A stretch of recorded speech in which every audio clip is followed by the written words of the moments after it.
I'd like to be one of the first, besides their fans, to congratulate Scott Strickland, his coaching staff, and players. You know, either way, that's what I was going to kind of talk about, is their journey and their toughness, and we were worthy of breaking a significant win streak. We knew we were up against a very formidable opponent. We went toe-to-toe for 27 innings, and there was one run difference between the two ball clubs in a game of inches, and we're wounded warriors, obviously, but there's some irony, I guess, for me anyway, in the fact that we lost the ball in the sun in Eugene, and it ended our season. So be careful what you wish for, I guess is the message in that. You know, as far as my ball club, you know, like I said, at the end of Saturday night, besides the obvious of the devastation of the special opportunity to go compete for a national championship, we did that. We just didn't take it as far as we wanted to. And, you know, somewhere along the line, ending in the state of Nebraska is something that I really truly believe this group of athletes deserved. I've had my moment in the sun and so forth, and I'll be back there with a Duck baseball team. I can promise everybody that's here and anybody that's watching, we're going to the College World Series, or it's going to kill me. And the unfortunate thing is that some of these kids will be moving on, and the likes of the seniors and the guys that are going to end up signing. But the good news is we got a lot of these great kids back, and I'm sure some of the little details at you know, when you play at the championship level, it's little things here and there, whether it's a boxing match or a basketball game or a hockey match or what have you, and it came down to they executed better than we did, and it's a tough pill to swallow, but we have to tip our caps to the Golden Flashes and wish them luck, and hopefully they'll make a deep run in the College World Series. Rick Morgan, Duck News. Coach talked a lot fall about the character of this group. Just how long do you hold on to this memory before you look to next season, and how do you carry that personality into the next year's team? Well, I think that'll be individual. You know, I remember a 3-2 loss in the College World Series in the championship game, and that happened in 1992. You know, whether this isn't their careers yet, it may be for some. I think that's individual, and some guys will let it go a little sooner than others, and I'm sure there were some young men that didn't want to come in here because they are pretty devastated. And when we do our normal routine of debriefing in our locker room, I'm sure there'll be a lot of hugs and crying and devastation, and then they got to go home and study and do well in their finals, and hopefully they can shake it off, at least to be present for their finals and finish the job there. And but I think the value in athletics is when you have a devastating loss. Like, for instance, when I was associate head coach at Cal State Fullerton, we lost 3-2 to Pepperdine. And some of those athletes use that in their life, that they never want to finish second again. And if I know these guys the way I think I know them, they're not going to want to finish second in anything, whether it's the classroom, careers, baseball. And they'll do what real men do. They'll look at this adversity and get up off the deck, and the real glory is when you get knocked to your knees is when you get up and do something about it. Coach, you're 2-2 tonight, 4 years into this thing, you know, 8 away from the College World Series. You had tremendous success. I know this stings now, but given that you built this thing from the foundation with your own hands, is this even more special than not everything you did, obviously, but a lot? It's progress. We're getting closer. There's no moral victories for me.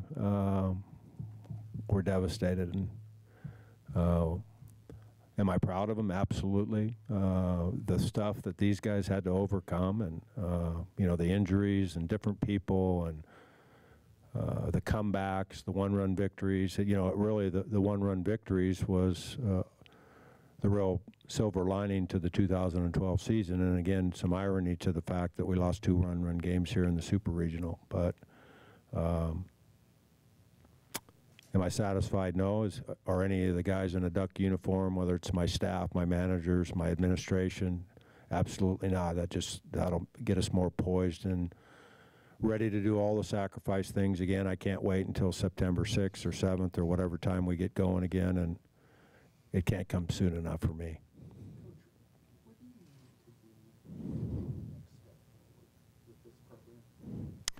Well, today we needed to score 2 more runs.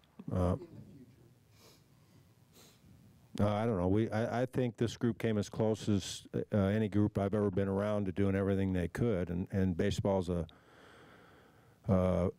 very cruel sport sometimes. You know, it's a hard sport to dominate, no matter how good you are, how invested you are, and certainly everybody at this level from here on in has put a lot of work in it, and not any more than us, but a little bit of luck. And you know, in a weird way, and I didn't say this, but the coin flip in this room on Friday night stung a little bit for me. We won one in the regional, and when we lost that, just knowing kind of this club and 21 innings and one-run victories and our club, I thought the coin flip might have a bearing in it, and I'll be doggone if sometimes I hate to be right sometimes. So. Coach, obviously not the end of the season that you wanted. The end of the game there, just how baseball goes sometimes. Can you talk about specifically this team you said you loved more than any other team, and obviously their ability to come back late in the game today? You know, there's national champions on the field, and there's national champions as far as makeup in the game of life. We got 2 out of 3. Brett, could you? Brett, can you take us through what you saw, what happened on that? JJ and I both gave it our all, and that guy found a hole, and he'd been swinging it well all weekend, and he just found a spot where we weren't. Lost in the sun for a second, unfortunately, but that's how the game goes sometimes. But we both gave it our all the best we could, and I bet you he couldn't hit that same spot if you gave him 100 tries. So that's how the game works sometimes. Ryan, Brett, obviously very, like Coach has said, devastating on everything. Can you talk about what this program has managed to do in such a short period of time? Yeah. First and foremost, it's made me a better person. That's what Coach Horton strives the most, is to be a good person before you become a good baseball player. And him and his staff have done that for all of us more than anyone in my whole life. And it's just more motivation for us. But he just made us one great person. I agree completely with that. You know, coming from a very close family and stuff, you know, when I was going to go away to college, I wanted to commit to someone who was very personable, and you know, I think Coach Horton's been that to the fullest, and you know, has really been a teacher to us more than a coach, and has really taught us life lessons on and off the field more than I could ever expect and stuff. And I've been here for only 2 years, and you know, hopefully I have a year or more here with him and take this program further and further. Guys, when you tied it up at 2, how much did you believe or think that you were going to do it again, the way you've been able to do it kind of all season? That was one of the biggest things that we kind of eliminated throughout the offseason, beginning of the season, is doubt. And I don't think anyone in that dugout doubted our team as a whole, because they knew that someone in that lineup or on that bench was going to find a way to get it done. It's been someone different all year, and you know, it's just the way the baseball, you know, goes sometimes. Very unfortunate, but you know, hats off to them. What happened on your RBI single? You know, I really tried to slow the game down and left the fastball up and away, and I was able to find a hole, you know, just like that last guy did. You know, it wasn't enough, but it was nice to be able to come through for my team and, you know, give us a chance to, you know, pull that game out. George, in the ninth inning, Jimmy call you to the mound? Did you see something wrong? Yeah, that, you know, Jimmy's, you know, he only threw 9 pitches last night, and he felt good. And we all saw how spectacular he was at 93 and dirty in the 8th. And he tightened up a little bit in the elbow, and my instincts were to get him out of there right now, and he talked me out of it, and I feel bad about that. Still executed a good pitch. His slider became a curveball, and I caps it, and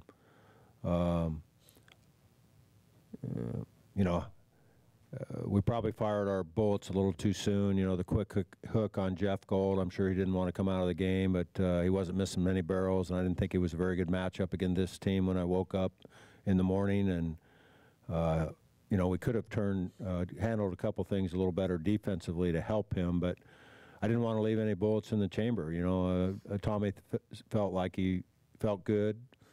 Tommy Thorpe and Jimmy felt good, and Joey Housey felt good, and Brando felt good, and I guess I had a little bit of, you know, that shame on me, but I had a little bit of doubt of whether Jeff Gold was a good matchup for this particular style hitting team, because they spray the ball around and they're hard to fool, and it's really a club that you want to throw velocity at them, and not the style of pitching Jeff was. And I'm sure Jeff was surprised I came out and got him so soon, and unfortunately when Jimmy tightened up, I guess you know, the competitive side of me, when he said, "I'm okay, coach, I can do it," I shouldn't have. So whether it's go to Flamian or Wiley or Spencer or somebody else, I feel bad that I let Jimmy, when he wasn't 100% at that particular moment, have that devastation. And that's what I went and told him at the end. I mean, how courageous it was for him to think that he could get 2 more outs for us and give us a chance to win. And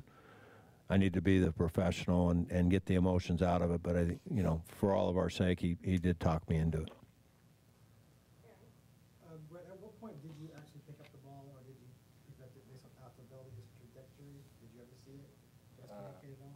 I kind of read JJ and saw where he was running and ran toward it, and finally got a chance. But I thought JJ was going to get there. He gave it all he had, and unfortunately it fell.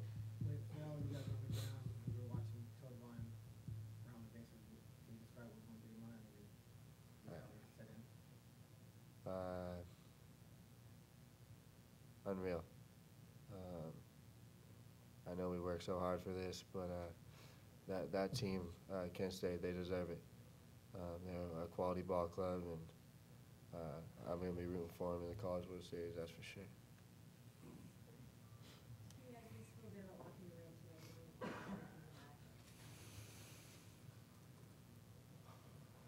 That's our goal every day, is to give it all we have, no matter what percent we really do have.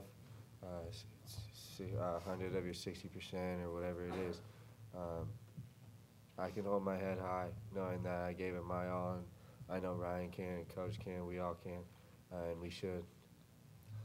We're all going to walk out of here very proud, but not one of us going to be satisfied. I can guarantee you that. You guys mentioned a cruel game. Does it almost feel unfair the way that ended like that, opposed to a clean hit? It was a clean hit. I mean, it fell. It's not an error. It's just baseball. We chose a very cruel game, and you know, we've grinded through a lot of tough games throughout the season, and unfortunately had to end like that. But you know, hats off to them, and hopefully they can keep persevering throughout the College World Series. You talked after the Civil War about building a program from scratch, and teaching the guys how to own the big moment. Is this another example of that?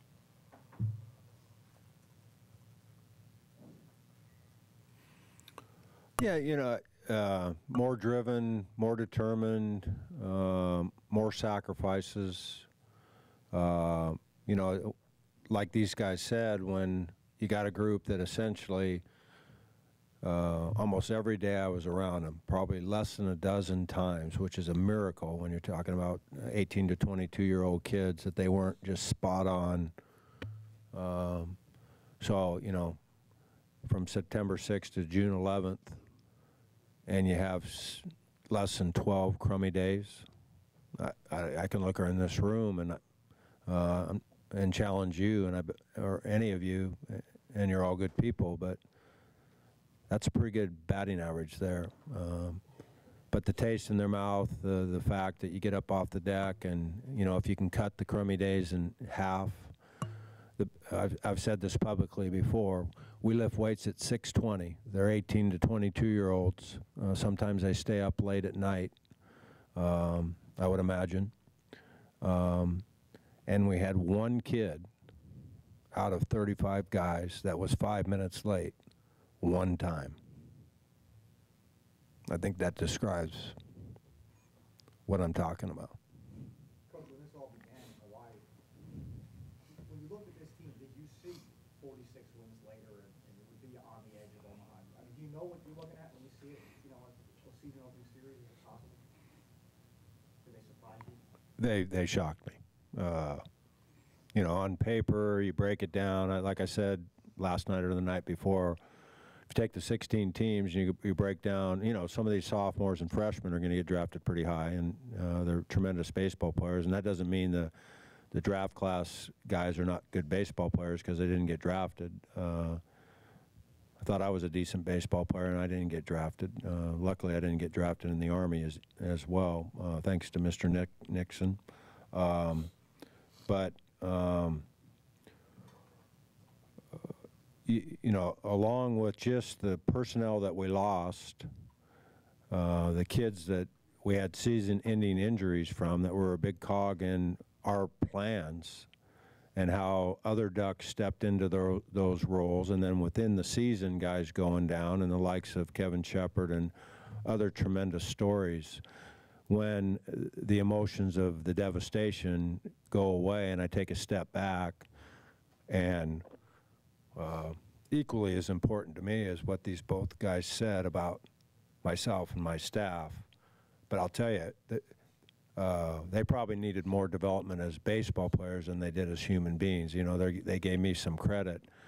As a coach, sometimes you look at teams and you go, well, they didn't really deserve it because they took shortcuts, or their behavior was off, or there's no weakness in this team. And when I take a step back, this team taught me in my 37th year of coaching as much as any team has ever taught me, the old guy that's been around and all that. It's as good as it gets. I mean, every flight we're on, the flight attendants say, they come up to me, they find me and say, that's the best group of young kids I've ever had on my airplane.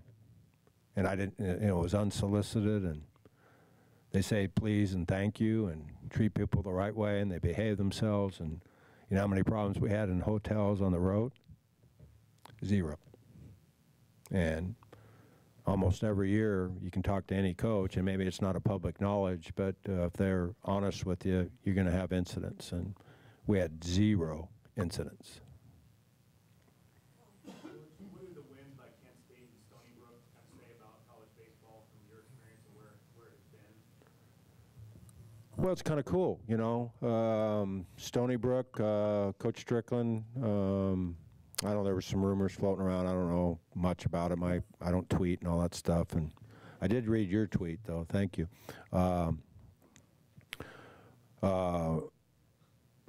Again, it's a hard pill to swallow, but give them some credit of what that group of athletes and coaching staff was able to accomplish. I happened to be on a team in 1975 playing for Augie Garrido at Cal State Fullerton that we went into Dado Field, and USC had won 5 straight national championships, and we didn't even have a fight song at Cal State Fullerton. And they asked us what our fight song was, and they had an organist, and Dado Field was brand new, and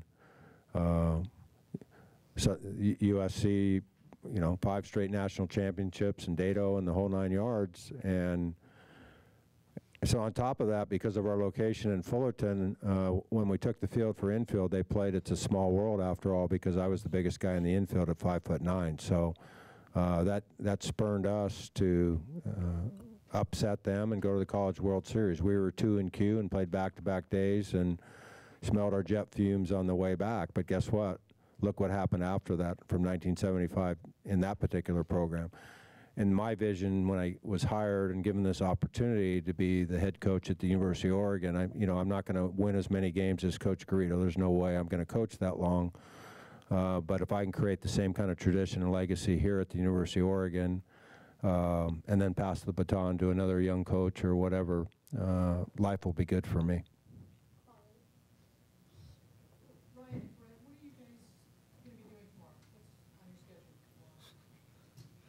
We have a midterm tomorrow, or I mean a final, excuse me, about 12 o'clock. So I'm going to be studying for that, and I'm going to hit the weight room and get back after it. Same thing, we're in the same class, so 12 o'clock final tomorrow. Econ. We'll take one more question. Anybody? All right, go ahead. The crowds you've had for the regionals and super regionals, can you see this building, that aspect going for next year, people identifying with this team, and leaves us some shed of optimism even because of these losses? I sure hope so, and I do commend the community, the fans. They were coming out of the rafters today, and the vision was Jimmy would be on the field, execute a pitch, and we'd have one more run than the opposition, like I said last night. And a huge step forward for the program. A lot of people engaged that are. Rob Mullins has developed a very tight-knit athletic program where we all root for one another, and that little arena next door, and the Casey Martin story, and Matt Knight, and some of the other people that are significant to this athletic department. We're totally engaged and excited, and those people mean a lot to us, and just the community coming out and supporting us. And I think a lot of our late season wins in the regional and super regional were a direct result of the energy we felt from the fans. And you know, the one thing that will always be difficult up here is dealing with the elements of cold and wet, and you really have to be a baseball purist to sit up there on some nights and watch us play. But I guess the most encouraging thing when the weather is good, and it was a good spring, that we'll see, not to this extent, but we'll get more backing. And right now, quite honestly, they're not really a baseball. They're and there's a reason for this. They're not educated. They, you know, it's a minor league baseball kind of crowd where it's the event and bring your kids, which is great. I'm a big kid lover, and that's what baseball brings, is families together. But we need a little bit of edge to, not classless, I'm not saying, but it's not a minor league, hey, let's just go have a hot dog and a hamburger. We need that support and that energy that we felt here when we play a regular season game. And so we took a huge step forward there. I think we earned the respect. I talked, unfortunately these guys aren't old enough, but that used to make us mad in '09 when we were getting our lunch handed to us and we'd get behind. And there was a reason for it. I'm not being disrespectful to the team, but in the 7th inning when we were down by 2 or 3 runs and the fans were all leaving. And I said to the guys, I said, that bothered you? And they said, yeah. Well, I said, the way you earn that is what these guys did.